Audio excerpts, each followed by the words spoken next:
Buenos días, vamos a hablar de nuevos modelos de evaluación en educación. Los aspectos sobre los que vamos a hablar vienen de los últimos 20 años de investigación que nuestro grupo de trabajo se está centrando en el tema de la evaluación y la evaluación alternativa en educación.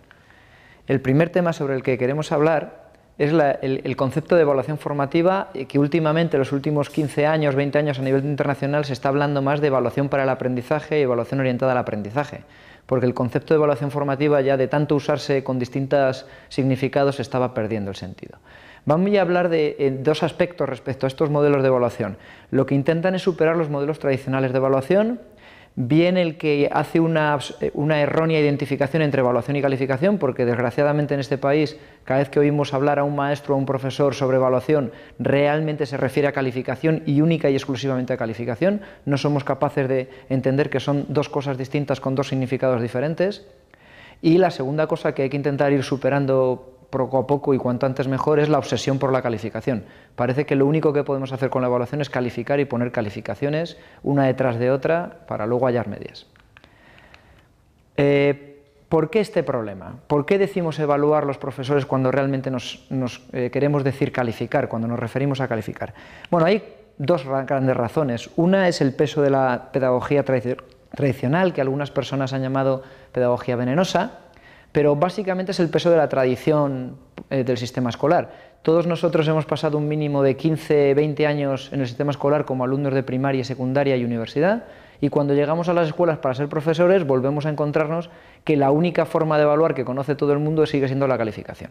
Cuando esto te pasa a 20 años de tu vida es muy difícil entender que evaluar es una cosa distinta de calificar y que se puede evaluar de formas diferentes. Ahora bien, tenemos el apoyo de la base legal. En España, desde 1970, la ley defiende hacer evaluación formativa y hacer una evaluación orientada al aprendizaje, incluso que el alumno participe en la evaluación. Esto es algo que la gente no conoce, porque como ha triunfado la tradición de seguir calificando, pero la ley apoya al que trabaja bien, no al que trabaja mal. Afortunadamente, al menos en este país. Y hay un segundo paso que sería importante para poder romper esto, es entender que son dos conceptos distintos, y esto la única forma de entenderlo bien es entender que se puede y se debe hacer evaluación sin calificar. Cuando seamos capaces de evaluar durante 4 meses o 3 meses sin una sola calificación, podremos empezar a entender el valor que tiene la evaluación formativa y el potencial educativo que tiene. Bien, vamos a revisar en un segundo punto cuáles son los tipos de evaluación que existen. Y aquí todos estamos acostumbrados en nuestro paso por las facultades de educación a responder a dos tipos de preguntas. ¿Cuándo evaluar? Y según esto la evaluación puede ser inicial, continua, final o puntual. ¿Y para qué evaluar? Y según la respuesta a esta pregunta, la evaluación puede ser diagnóstica, formativa, sumativa o calificativa. Y el problema es que luego hay mucha gente que empieza a mezclar conceptos y mezcla estos conceptos que son distintos. Mezcla el para qué evaluar con el cuándo evaluar, cuando no deben mezclarse. Cada uno tiene su significado y pueden combinarse, pero no confundirse entre ellos. Ahora bien, en el tema del para qué evaluar, hay dos preguntas importantes que debemos hacernos. La primera es, ¿para qué evaluamos? ¿Para que nuestros alumnos aprendan más o para poner una nota a nuestros alumnos? Y responder a esta pregunta es importante y es sencillo. Y la segunda, ¿se puede evaluar nuestra docencia? ¿Se puede evaluar nuestro proceso de enseñanza-aprendizaje? Según lo que estamos acostumbrados en la tradición, no dedicamos tiempo a esto. Y en cambio es una parte muy importante de la evaluación formativa. Vamos a profundizar en el tema del para qué. A lo mejor explicándolo de otra manera es más interesante, porque la pregunta puede ser, ¿hay que evaluar el aprendizaje o hay que evaluar para el aprendizaje? Si evaluamos simplemente el aprendizaje, estamos hablando de evaluaciones sumativas y calificativas y finales.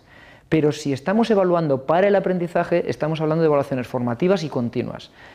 Y luego hay una pregunta que casi nunca nos hacemos y que en nuestras asignaturas de didáctica en la universidad y en nuestros libros y nuestras oposiciones nunca aparece, pero es la más importante. ¿Para quién evaluamos? O sea, todo ese tiempo y ese esfuerzo que dedicamos los profesores a la evaluación, ¿para quién es? ¿Para la administración, que nos pide unas calificaciones, o para nuestros alumnos y su aprendizaje? Y cuando seamos capaces de contestar a esto, a lo mejor nos damos cuenta de que el tiempo que dedicamos es un poco absurdo.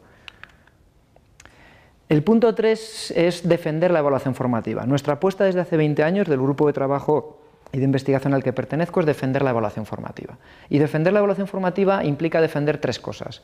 Implica que debo evaluar para que mis alumnos mejoren y aprendan más, debo evaluar para que yo aprenda y mejore como docente y debo evaluar para mejorar y orientar los procesos de aprendizaje que llevo a cabo con mis alumnos durante un año entero. trimestre a trimestre o cuatrimestre a trimestre. En la gráfica que presento, en la presentación, se puede ver un poco esto. La evaluación formativa sirve para evaluar tres cosas y no podemos olvidarnos de ninguna de estas tres cosas. Pero hay otro aspecto importante que es la evaluación compartida. Lo que nosotros llamamos evaluación compartida significa implicar al alumnado en la evaluación. Los procesos de evaluación, cuando el alumno se implica en ellos, hay un efecto muy potente en el aprendizaje y en algún tipo de competencias. En un quinto punto entraremos en este aspecto. Ahora vamos a volver al concepto de evaluación de cada día en el aula. Es un concepto que podríamos llamar, con el que en España se ha llamado evaluación continua. Es un concepto anglosajón, pero es un concepto que quizá le pone el matiz en lo importante. El aspecto más importante de la evaluación formativa es que sea continua y que esté integrada en las actividades de aprendizaje normales. Ahí tenemos a Bea. Bea es una profesora de educación física. Esa es una sesión en la que está trabajando por un modelo de metodología inductiva, de inducción al aprendizaje. Hay una serie de rincones en los que los niños juegan libremente y desarrollan las habilidades físicas básicas que hemos planificado. Pero Bea ahí está atenta a muchas cosas. Por ejemplo, está atenta a que Juan, que nunca había subido tan alto, le está felicitando, le está diciendo que muy bien y que ya puede saltar a la colchoneta. Está atenta a que Pedro, que no se atreve a subir mucho y por su edad y capacidad debería hacerlo, le estimula a que suba un poquito más que otro día. Está atenta a decir que muy bien a Julia, que está esperando correctamente su turno, pero también está atenta a Pablo, que está ahí abajo, porque suele colarse siempre. Y como una de las cosas básicas es aprender a respetar turnos dentro de las normas que hablan cada día, en cuanto Pablo se cuele, Bea le va a recordar que tiene que esperar su turno. Entonces, esos procesos de feedback normales y habituales en el aula, durante el día a día, durante cada ejercicio, ese pasear el maestro por los cuadernos y corregir las cosas e indicar cómo mejorar o corregirse unos alumnos a otros, esa es la evaluación formativa básica y deberíamos darle mucha más importancia a esa información que no al mero hecho de poner notas una vez por trimestre. Vamos a hablar del punto 4, nuevos modelos de evaluación. Y hay un concepto que manejan unos autores belgas que puede ser muy interesante. El reto que tiene nuestra educación, nuestro sistema educativo, por lo menos en España, es pasar de la cultura del examen a la cultura de la evaluación. Yo tengo un hijo en secundaria y estoy un poco cansado, por no decir otros términos, de que sistemáticamente tiene exámenes. Todas las semanas tiene 2 o 3 exámenes. Esta obsesión por la cultura del examen y por repetir de memoria las cosas para luego hacer medias y sumar notas. Eso no es evaluación formativa. Será evaluación formativa el examen cuando ese examen se devuelva a los alumnos y se trabaje con ellos y se les explique dónde están los errores y dónde están las cosas que sí han demostrado saber. Es más fácil o es más sencillo o es más útil hacer menos exámenes pero darles una utilidad formativa después a los exámenes. Y a lo mejor podemos entender esto de pasar a la cultura de la evaluación para el aprendizaje. Bueno, vamos a hablar de tipos de evaluación. El concepto que se está manejando más en el mundo anglosajón es la evaluación orientada al aprendizaje, que a su vez tiene varias variantes: evaluación orientada, evaluación para el aprendizaje, evaluación y aprendizaje. Tiene mucho que ver con la participación del alumno. Hace 20 años a nivel internacional esto se tiene muy asumido, aunque en España todavía estamos dando los primeros pasos, y el concepto de evaluación de cada día en el aula.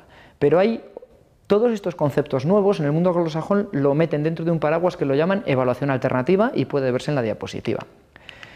Para mí, el concepto más interesante que puede aportar es el concepto de evaluación auténtica. Evaluación auténtica significa que estamos evaluando mediante procedimientos, sistemas o experiencias o actividades que son lo más parecidas a lo que se van a encontrar en su vida real o en su vida profesional real posterior. En este sentido, la evaluación auténtica tiene un enorme potencial educativo porque lógicamente va ligada también a situaciones de aprendizaje auténtico. Y esto sería un cambio revolucionario en nuestro país. Por último, se está trabajando mucho a nivel internacional en el tema de la evaluación asistida por ordenador y ahora mismo es uno de los temas que más importancia se le está dando y que más va a trabajarse en los próximos años. Bajo mi punto de vista, todos estos conceptos que están en la diapositiva ayudan a entender mejor lo que es el concepto bueno y grande de evaluación formativa, y en ese sentido me parece útil conocer los conceptos y entenderlos, porque ayuda a entender mejor el concepto de evaluación formativa que en este país ha sido mal utilizado sistemáticamente en los últimos 20 años. Vamos al punto 5. El punto 5 es: ¿debemos implicar al alumnado en los procesos de evaluación? Y la respuesta es que sí, debemos hacerlo porque hay grandes razones pedagógicas y educativas que nos animan a que lo hagamos. Ahí tenemos en la diapositiva distintas formas de entender. Vamos a ver de cuántas formas puede participar el alumno en la evaluación. La primera es evaluando su propio proceso de aprendizaje y eso se llama autoevaluación. La segunda es evaluando a otros iguales, bien de forma individual o bien por grupos, y eso se llama coevaluación o evaluación entre iguales. Ahora bien, hay un tercer paso, después de la autoevaluación o de la coevaluación, que se llama evaluación compartida, y es cuando después de una autoevaluación lo ponemos en común con el profesor, o bien el profesor dialoga sobre ese proceso de aprendizaje con el alumno, y ese sería el concepto de evaluación compartida. Puede hacerse de forma individual, puede hacerse en pequeños grupos y puede hacerse en gran grupo, depende del contenido de aprendizaje, merece la pena uno u otro. Y luego podemos llegar a otro salto. Si queremos además llegar a compartir con él también el poder que tiene la calificación, al final del trimestre y solo al final del trimestre también se puede hacer autocalificación, pero son dos procesos independientes, tal como se explica en la diapositiva, se puede hacer solo una cosa o se pueden hacer las dos cosas. Si se hacen las dos cosas estarán relacionadas, pero no es obligatorio. Si funciona bien y sirve de estímulo puede hacerse, si no, no. Hay personas, hay profesionales en el mundo de la educación que desde hace 20 años defienden radicalmente la autocalificación y creen que hay que respetar eso, y hay otras personas que creen más en la calificación dialogada. Yo creo más en la evaluación compartida y por tanto creo más en la calificación dialogada. Calificación dialogada significa que yo parto de la autocalificación del alumno, pero esa autocalificación puede pulirse a través de un debate razonado y argumentado basado en criterios y en evidencias para hacer una nota que sea realmente justa y apropiada. Y esa calificación dialogada se puede hacer con el profesor individualmente o con un grupo de alumnos o con todos los alumnos. Hay distintos procedimientos y técnicas para llegar a esto. Todos los procesos de participación del alumno en la evaluación están basados en un concepto muy interesante que está en la diapositiva, que se llama evaluación democrática. Sobre esto se ha hablado mucho. Hay en muchos centros y en muchos colegios donde esto se está poniendo en práctica desde hace muchos años. Ya en los años 80 había gente haciendo estas cosas en España, pero bueno, es importante tenerlo en cuenta. Lo que pasa es que hay una serie de cuestiones que hay que tener en cuenta. Ahí vienen una serie de criterios que hay que cumplir para poder hacer evaluación democrática. Si esos criterios de partida no se cumplen, es imposible hablar de esto. Vamos a ver ahora el por qué. ¿Por qué implicar al alumnado en la evaluación? Pues hay 4 grandes criterios, hay 4 grandes razones para implicarle. El primero es que mejora enormemente su autonomía. Hay una de las competencias más importantes que hay ahora, que es el aprender a aprender o aprender a regular tu aprendizaje a lo largo de toda la vida, se ve enormemente reforzada si implicamos al alumno en la evaluación, porque es la única forma de que él aprenda a regular su aprendizaje, sabiendo evaluar a otras personas y sabiendo evaluarse a sí mismo y tomando decisiones sobre ello. La segunda es que desarrolla mucho el aprendizaje. Está muy demostrado, en los últimos años hay muchas evidencias de investigación, que los alumnos que participan en procesos de evaluación, bien a ellos mismos, bien a iguales, mejoran mucho más su aprendizaje, tanto cuando evalúan como cuando son evaluados. La segunda gran razón tiene que ver con el desarrollo del espíritu crítico. Siempre estamos hablando del desarrollo del espíritu crítico y la autocrítica, pero nunca la ejercemos. Hay cosas que no se pueden desarrollar si no las ejercemos. Y una forma de ejercerlas es aprender a evaluar tus errores y tus aciertos en tus procesos de aprendizaje. La tercera tiene que ver con el desarrollo de personas responsables o con el concepto de educar para una sociedad democrática. No tiene mucho sentido que si somos ciudadanos en una sociedad democrática, las escuelas no sean democráticas y los procesos de aprendizaje no sean democráticos. Es un poco incoherente. Y esto tiene que ver con el cuarto aspecto, que es el tema de las convicciones educativas. Hay grandes razones que tienen que ver con el aprendizaje, pero también puede haber razones de convicciones educativas en tu ideario pedagógico o en tu proyecto curricular de centro. Vamos con el último tema, que es el que más preocupa siempre a los profesores, la obsesión por la calificación. Y claro, aquí nos planteamos un par de preguntas. ¿Cómo se puede dar el salto de 3 meses de evaluación formativa a una calificación que obligatoriamente hay que poner porque la administración te lo exige? Pues hay que responder a esta pregunta y hay que saber responderla desde el principio de curso para no tener problemas. ¿Es posible hacer compatible propuestas que aparentemente son contrarias entre sí? Esto es, ¿podemos dedicarnos 3 meses a evaluar a nuestros alumnos para que aprendan más sin ponerles ni una sola calificación y luego dar el salto a la calificación al final del trimestre? La respuesta a todo esto es que sí se puede y que es muy importante además hacerlo porque es la única forma de que el sistema funcione bien. Hay una cosa interesante entre calificación y feedback. La investigación educativa de los últimos 30 años ha demostrado que si tú devuelves a los alumnos un trabajo o un examen con calificación y feedback, solo se fijan en la calificación. Pero si se le devuelve solo con feedback, se fijan en el feedback. Por tanto, la consecuencia que hay que sacar es dejar de dar calificaciones a los alumnos durante 3 meses, pero darles mucho feedback sobre qué tal están aprendiendo y sobre lo que no están aprendiendo y lo que tienen que seguir trabajando. Porque es la única forma en que la evaluación sea útil. El tema de la calificación. Pues en 4 diapositivas he intentado explicar un poquito este tema. Vamos a verla, perdón, en una diapositiva con 4 apartados. El primero es que debemos ser conscientes de que tiene implicaciones personales y sociales. En primaria no mucho, en secundaria ya más porque da acceso a otros estudios, o a otro mundo laboral, al menos con cierto certificado, y en la universidad mucho más, o un bachillerato mucho más, porque te va a influir poderosamente en qué puedas estudiar y en qué puedas trabajar. Y por tanto estas consecuencias hay que tenerlas. Yo hay una cosa que observo y es los niños de primaria no les importa nada la evaluación. No les importa nada la obsesión con la calificación, pero le van dando valor porque sus padres se lo dan y porque los maestros constantemente les están bombardeando con calificaciones. Entonces, ellos aprenden. Ellos al principio van a la escuela y quieren aprender por el placer de aprender. Y la evaluación les ayuda a aprender por el placer de aprender, pero nuestra obsesión con la calificación la van asumiendo y al final acaban estudiando exclusivamente por una nota, por una calificación, por el efecto personal o social que pueda tener.